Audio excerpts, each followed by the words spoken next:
how did you meet Adele? Through a friend. It was just cordial, really, just cordial. Until it became not so cordial. Yeah. Until I became a person of interest. a suspect? Hey everyone, Craig Melvin here, coming to you from my basement bar, and welcome to Glass Half Full. And today's guest is someone that I have followed and been fascinated with for a long time, Rich Paul. Hey, Rich, one more smile this way. Big smile, man. Who has rewritten the playbook of sports. And his story is exceptionally fascinating. It is Rich Paul. He's gone from selling vintage jerseys out of his trunk in Cleveland to running one of the most successful, biggest sports agencies in the world. And how he got from A to B to C to D, it's a story of resilience, of loss, of loyalty. But it's also a story about believing in yourself when no one else did. Oh yes, we did talk about LeBron and Adele. I hope you enjoy our conversation. Rich Paul, welcome to Glass Half Full. We like to start every episode with a toast. I have my bourbon here. Cheers to Rich Paul. What you got there? A little tequila and splash of ginger ale. I like that. Cheers to Rich Paul. Yeah. Cheers. Would you consider yourself a glass half full kind of guy or glass half empty kind of guy? I would say a glass half full, but they seem one and the same almost. But yeah, I would say glass half full. What do you mean they seem one and the same? I think if you see a glass as half full, you're probably more optimistic than someone who sees it as half empty. Well, it depends on what's in the glass. Okay, this is why Rich Paul is Rich Paul. So if you got a half glass full of tequila, that's a glass half full. Okay, just a glass half full then. Okay. Yes. What would be considered a glass half empty? Well, I always put things in perspective of life, and so I think sometimes the way people think can determine the difference between one of those two things. In terms of if your glass is half empty, then I think it allows you to, it can position yourself from a place of strength, given the fact that you've dumped most of the negativity. Like in my life, there was a lot of trauma, a lot of negativity, a lot of discouragement from others. So you wouldn't kind of leave the nest of nothing in that, if that makes sense. It does make sense. And so if your glass is half empty, then I think you're putting yourself in position to where you can pour a new cup of whatever that is you want to pour. That is literally the first time we've gotten that perspective on the podcast. That does make a lot of sense. It is all about perspective. We do like to talk about the journey. We like to talk about the moments that shape and define who we are professionally and personally. When you look back on your journey, is there a moment where you think back on that particular moment and you're like, you know what? Had that not happened, I'm probably not here. Oh yeah, there's several. I think the biggest one is my dad being in my life. You know, my dad allowed me to have perspective. My dad really laid down the foundational principles of what it really took to be a man, to be just a good person. We had a no excuse policy in our household, and so accountability was very important. He taught us the importance of not valuing things, which again, as you become more and more successful, if you don't have a perspective on this stuff, you find yourself getting lost, and there's no real ways to life. You got to feel your way through. I had to feel my way through. You lost your dad at a young age, 19. Yes. But when you're 19 years old and you lose your dad, who you've described as your hero, how do you bounce back from that? Craig, I can remember the fight that my dad was having. I can remember, my uncle calling me and telling me that he was now sick. And when my dad finally did move on, my mindset was, I don't want to disappoint my father. I had so much respect for my dad, and I knew right from wrong, just like many of us. We know right from wrong. And I think that I was in a very tough environment. I definitely had a conversation with myself that I wasn't going to be a failure no matter what. And I knew the importance of decision making. I knew the importance of not being a follower. I knew the importance of being willing to say no, and this is not for me, and it don't matter what you think of me, right? And so all that goes back to my father. And so in my neighborhood, I was able to survive a lot of the challenges. We don't see enough of those, let me just resolve this instead of react to something. Yeah. Let me resolve it. Let me Problem resolve solver. it in a way, where I'm not yelling, screaming, kicking, punching, being spiteful, because hurt people hurt people. Hurt people, hurt people. And I was in that position, and still to this day, I always think about what my dad would think. And it puts me back in a position to where even when those, in this industry I'm in, being young, being Black, being not following their rules and things of that nature, from people that look like me and from others behind the scenes, still to this day with all my success, there's not a time where a competitive agent from any one of these other agencies don't go into a household and speak negative about me without even knowing me, even with all the stuff that I did. Like, they lead with that. As well as, you walk in rooms and some people don't feel like you belong there just because. Well, not anymore. And so- Not anymore. I mean, I feel like now when Rich Paul walks in a room, it's like, okay. Well, okay, it's Rich Paul. It may not be, that's fair. But then there's a point of, you still have to be, some rooms you're celebrated and some rooms you're tolerated, right? So you still have to be consistently welcomed. Fair. That's fair. Yes. So when you speak about it, I've earned my positions, no question about it. No one in my industry has evolved to the level that I've gotten to, in terms of not just being agent and really adding layers of depth to, my capabilities and my positioning and my perception, all that. And I've earned that of the biggest and the best. I mean, my circles are the real decision makers and disruptors and people who built great businesses. I definitely have that respect, and I'm appreciative of that, because you don't get here by yourself either. But you still have to be welcome. Still have to be welcome. So your dad, and I don't want to spend the whole podcast talking about it, but I do firmly believe that oftentimes people are shaped just as much by the bad as they are the good, whatever your definition of bad is. He was also a complicated man, and you've talked about it, you've written about it. How were you able to reconcile some of that with him being your hero? The things that people would perceive of complication, we looked at as normal. So I didn't really know the merit or the lack thereof merit within, right? My dad had me, he was married. I didn't, that didn't necessarily change my perspective in any capacity. It was just the situation. How you handled that situation. I had respect for his wife, and I had respect for my mom.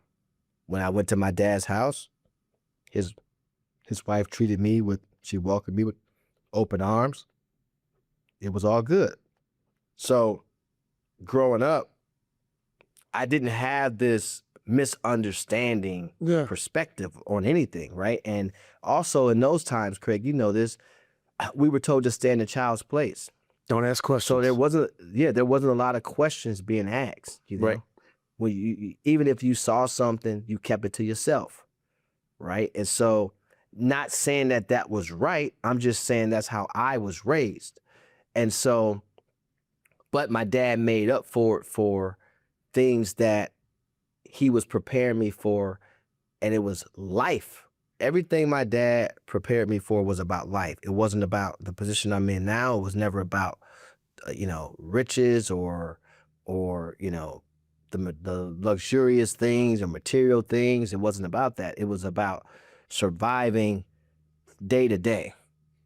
And every day you was put to that test. Because every day I walked out of my dad's store, I'm walking out into the concrete jungle of it all.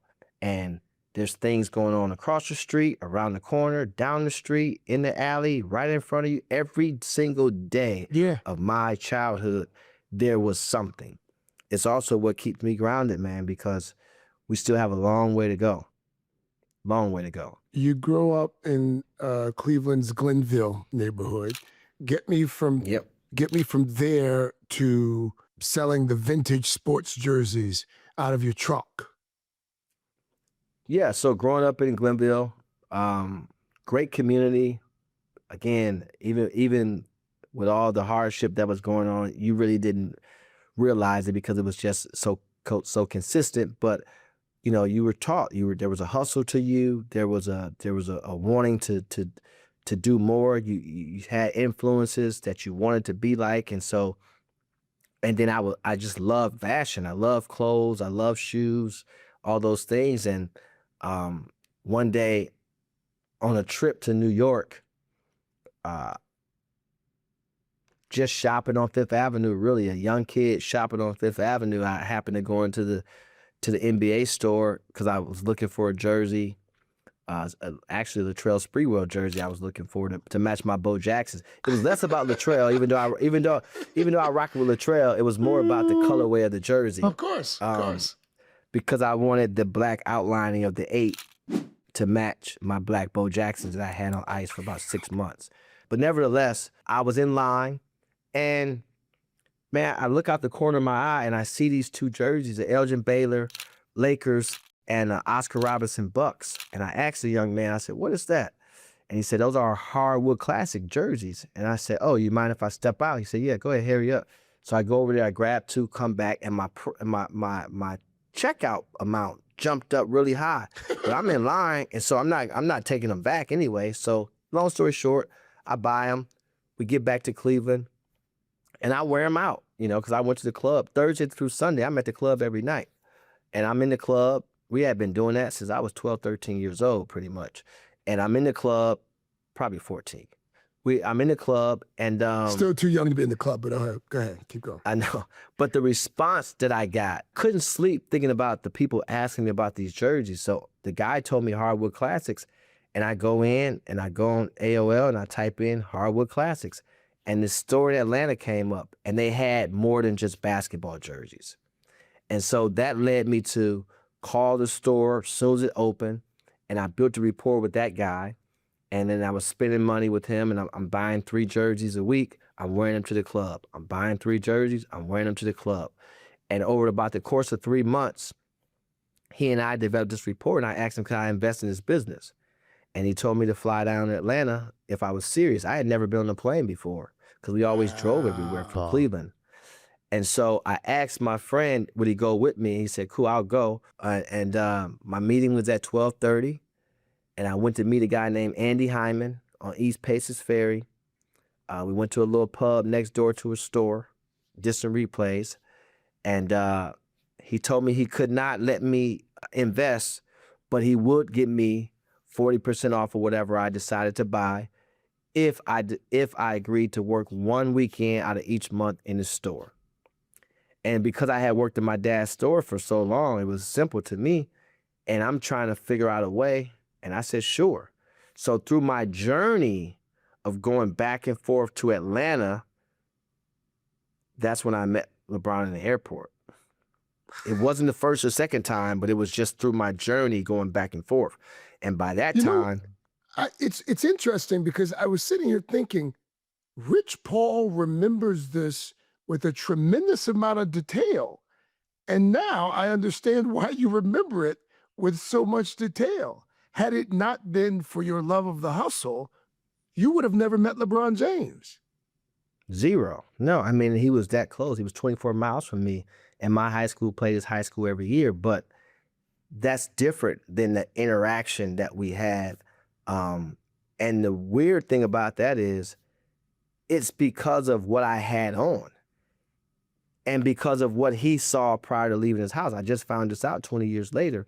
The reason why he said something to me is because before he left his house, he saw Fabulous video, and Fabulous had the jersey on. So when he got to the airport and I got to the airport and I'm coming, they're already at the gate and I'm coming to the gate, I had the same jersey on too. Come on. And he's like, yo, man, where'd you get that jersey from? That's why put it this way, at this time, Craig, I got more Ralph Lauren than Ralph and Ricky. If I decide just to do that instead of do this, different dynamic. Now, think about all the jerseys I actually had and me deciding to wear that jersey, us going to the same airport. I'm from Cleveland. I shouldn't even be flying out of Akron, Canton. Delta fly out of Cleveland Hopkins every day, every hour. Yep. I'm driving 45 minutes past the airport that I'm in my city to fly out of another airport for $35 cheaper flight. Really makes no sense, but that's fate. It is. And by the way, I've always been a firm believer in it. I don't believe in accidents. And of all of the remarkable stories I've heard about happenstance, that's top three. Which Fabulous video was it, by the way? I think the one where he had the silver Ferrari on the cover. I want to say. All right. Well, we're gonna put the video right here. No matter how chipped my tooth is with you. I told Fabulous that story. He couldn't believe it. He was probably like, I want 10%. LeBron told me that story just one day on the rooftop. We was just talking. I was like, man, I just happened to ask him. 20 years later. When you met LeBron that first time, how did it go from that chance encounter at the airport to you helping him build his empire and quite frankly, him helping you build yours?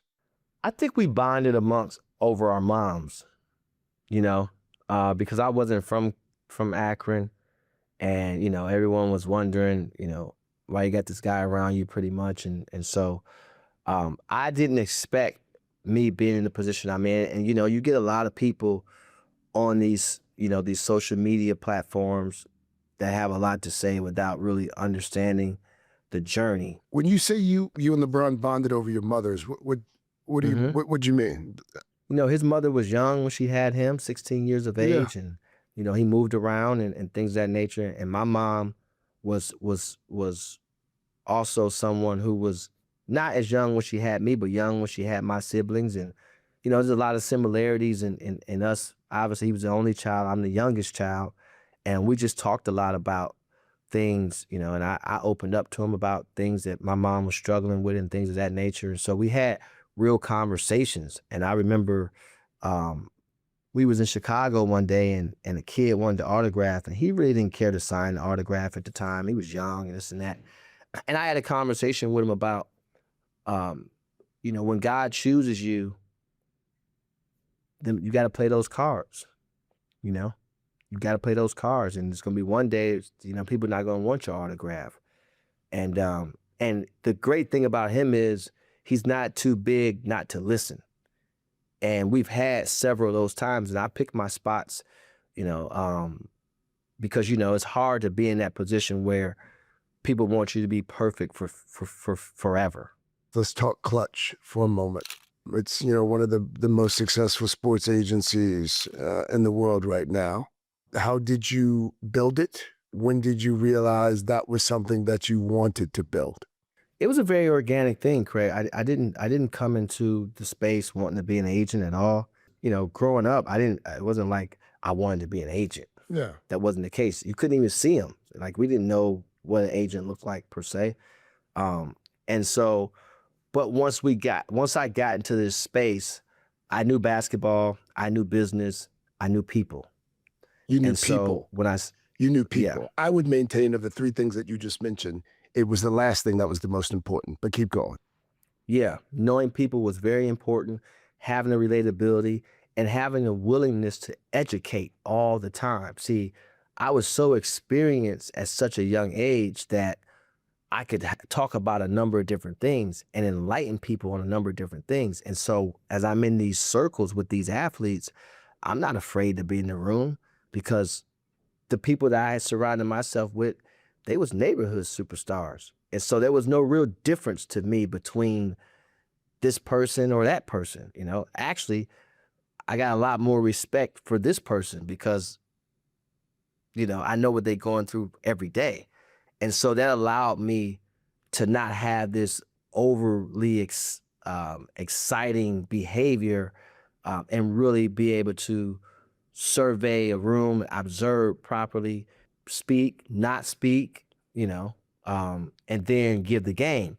And then once I really gained a focus on becoming an agent, that's where I really took off. And, Maverick told me one day, he's like, Rich, man, I've never seen somebody good at everything, but you got to choose what you want to be great at.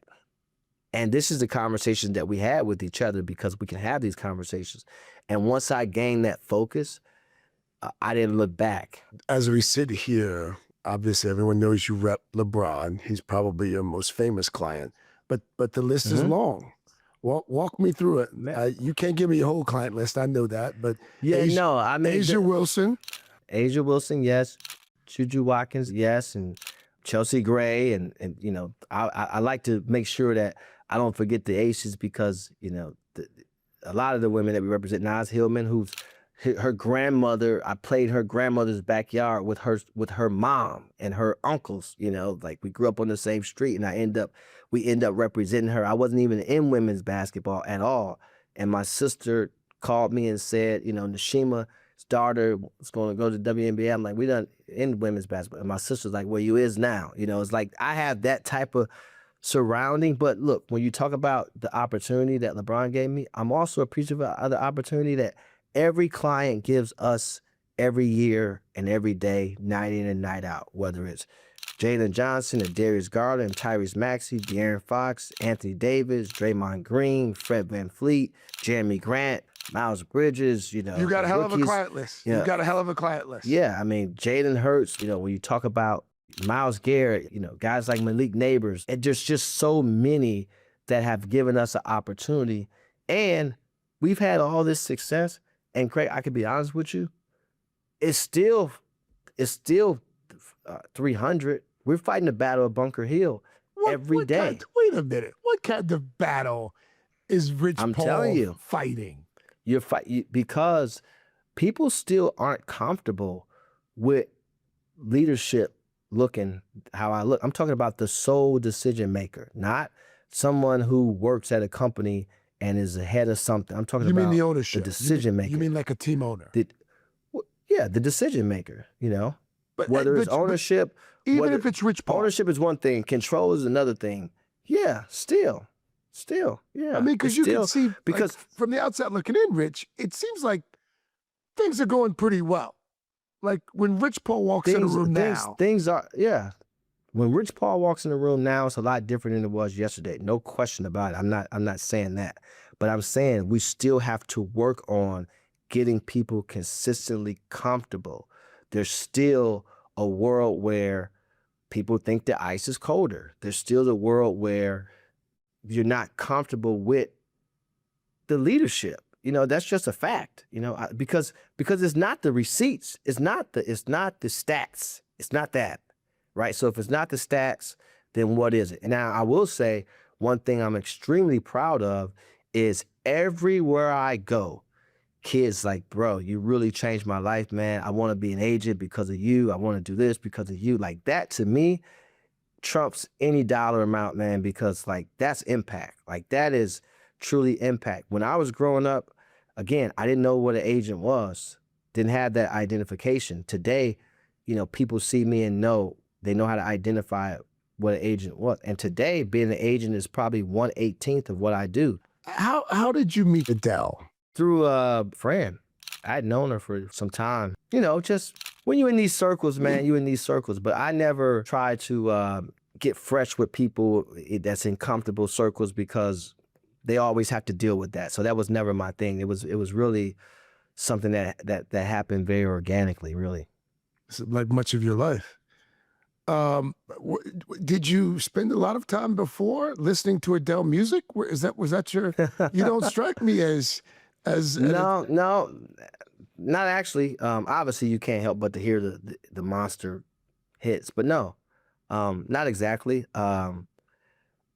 But obviously, I mean, I'm pretty on the pulse of a lot of different things, and so you know some of the songs, the big songs, but I didn't know all of the joints that I know now. Well, I would hope. Yeah, you better know them all now. So, Yeah. so your friend is like, I have got this friend that you should meet, and you're like, okay, I'll meet your friend, and then you go out to dinner. Like, what's the?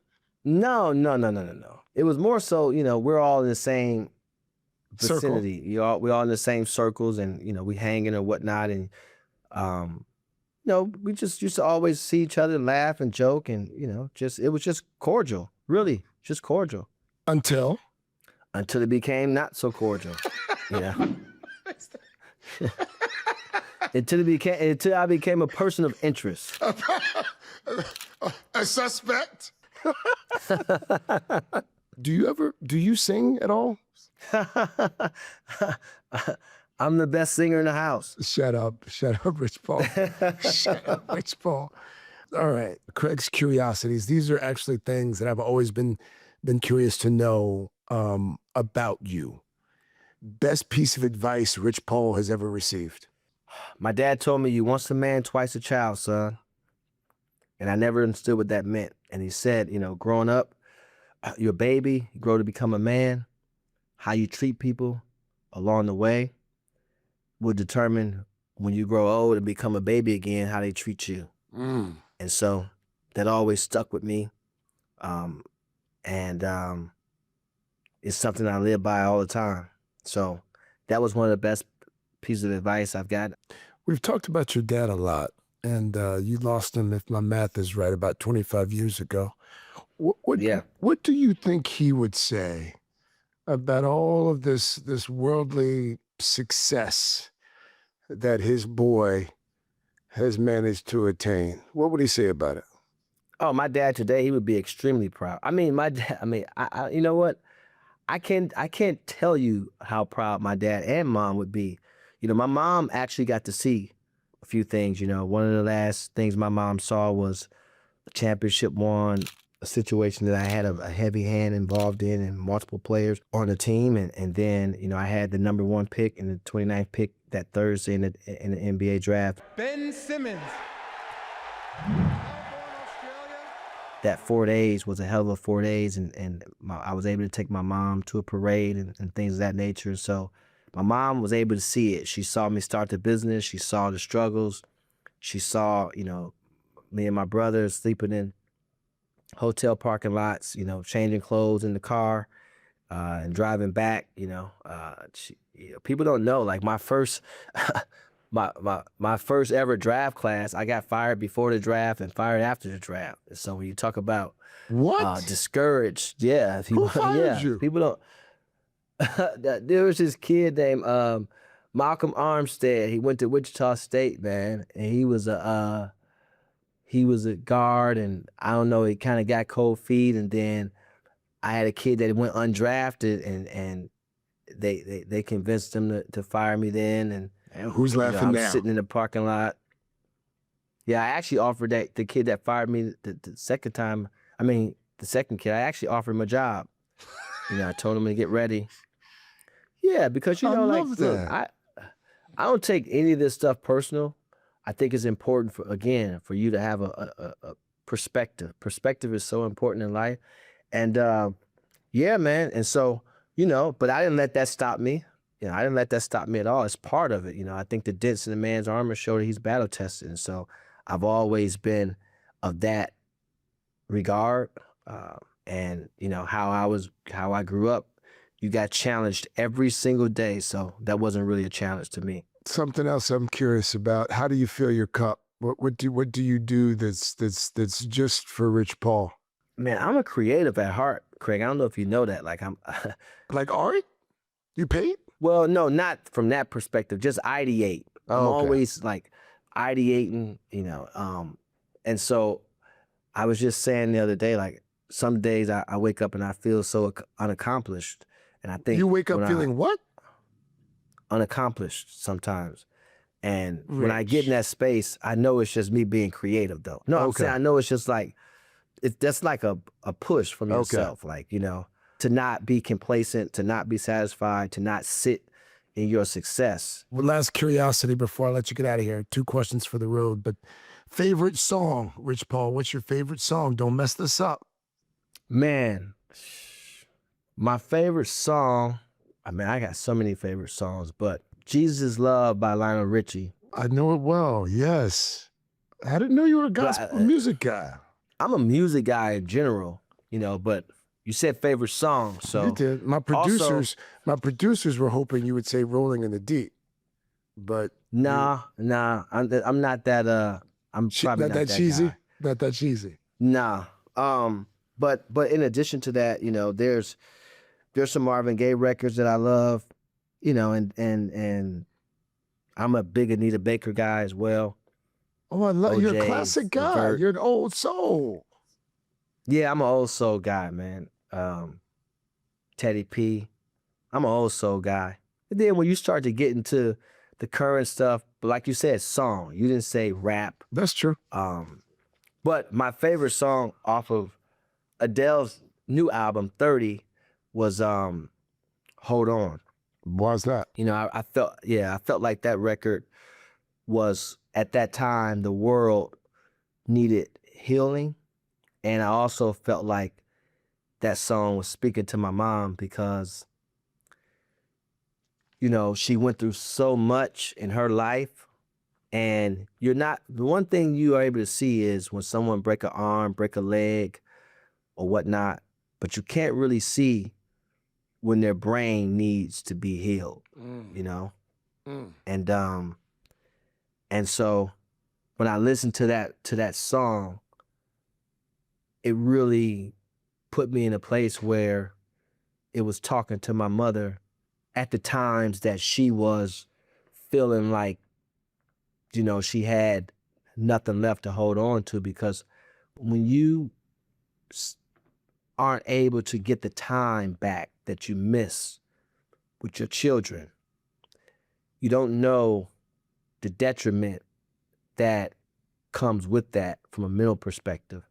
And my mom was a very strong woman, very strong woman. And so regardless of what she was going through, we wouldn't see it. She would never let us see it. I tell all my players, you know, really cherish your parents, man. Cherish your mother, cherish your father. You only get one mom. So regardless of what they may be going through, you got to support them and really love them, because, you know, a lot of times we don't know why. And I come to learn the reason why my mom wasn't as present as she probably would have wanted to be is the same reason why I thank her today for not being as present as I would have wanted her to be in that time, because I don't have a visual of her in that space. I don't have that. And because of that, you know, I'm at peace. Isn't it funny how as you get older and you have your own children, you know, my father, he always corrects me. I said, my father was an addict. My father is an addict who's in recovery. And he said the same thing. He's thankful that I did not see or experience a lot of his darker moments. But to your point that you made earlier, I've always maintained that you can be motivated just as much by negative influences as you can positive influences. You can see something and you say, you know what, I'm not exactly sure where this journey is going to take me, but I do know I've seen this. I don't want to be that. I don't want to go this way. And as a result, you find yourself going 180. Yeah, you know, like when I think about it, Craig, like today, I'm extremely proud of, you know, having the ability to persevere, you know. Yeah. And I used to look back and want to talk about, and sometimes I still do that, like what people, but I'm trying to get into a space where it's like, you know what? Just continue to look forward. Because that competitor in you and that just really being very challenging and wanting to be, that person, it's like, okay, let's switch gears and be thankful for and be very appreciative for your ability to inspire. Today I sit on the board of Live Nation, the board of Lackman, the board of Designer Brands, the board of UTA, partnering with UTA, being an executive in Hollywood, being an agent and building Klutch Sports and having Klutch Athletics and creating Adopt with my co-founders and all these, so when I, having a best-selling book, and it's not, when I think about all these things, it's not you necessarily boasting or bragging. That's not the case. When I look at those things, when I was on the cover of Sports Illustrated, that wasn't something that I was trying to do. Yeah. But I'm so glad it happened because I think for all those things naming, it's just about being a great example. Rich, I've always thought that in terms of making it as an athlete, yeah, okay, championships are great, but when you get your own shoe, that's how you know you've made it. You really know you've made it when you're not an athlete and you have your own shoe. Yeah. And that's where we are on the journey now, Rich Paul. Rich Paul has his own shoe. Yeah, actually, this is my third one. The one that just came out. Yeah. It was one of those ideas, Craig, like I told you before, I just be thinking about things. I'm like, if an athlete can have a shoe and a entertainer can have a shoe, why can't a CEO have a shoe? You know how many CEOs there are out here? We have a market too, and I think that there's a much better chance of people actually becoming me than it is becoming those that I represent, for sure. I'm actually working on my next one, which is actually pretty dope. I can't reveal exactly what the creative is, but it's really cool. So, it's exciting, man. It's exciting. And again, growing up, I bought so many shoes and never thought I would ever have my own shoe. And to now have three, basically of my own is again, just one of those pinch me type of moments.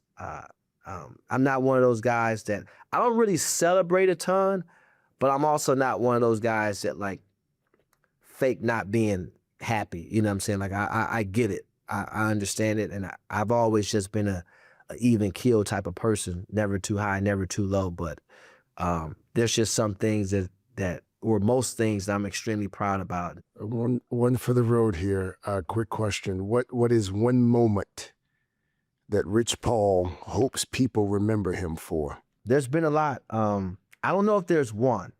I will say, when it's all said and done, I want people to look back and say, that's someone, and when I say when it's all said and done, this is with me still being around. But when you look back on the industries and when you look back on the trailblazing of it all, my trailblazing led to the door being open for others. I don't want to go through that door and close it. I want to go through that door and leave it open. I want to open as many doors as I possibly can for those to come in behind me. That's what is what I want. I appreciate you more for everything you're doing. This was just fantastic. Thank you, man. This was great. Cheers to your moment. Cheers, Craig. And there you have it. Rich Paul. Glass half full, but a bit of nuance there as well. Listen, big thanks to Rich for joining us. He's very busy, and a big thanks to you as well for listening to this episode of Glass Half Full. The corporate overlords who own and operate this podcast would have me encourage you to subscribe, like, comment. Is that it? Did I get them all? Was there yeah. Oh, share. Yes, they want to make sure you share the episode as well. They're very big on that in the podcast world. And by the way, you can also drop a comment and let us know if there's a guest you think we should talk to as well. So for now, though, cheers. My glass is always half full. And we hope you'll come back and join us next time for Glass Half Full.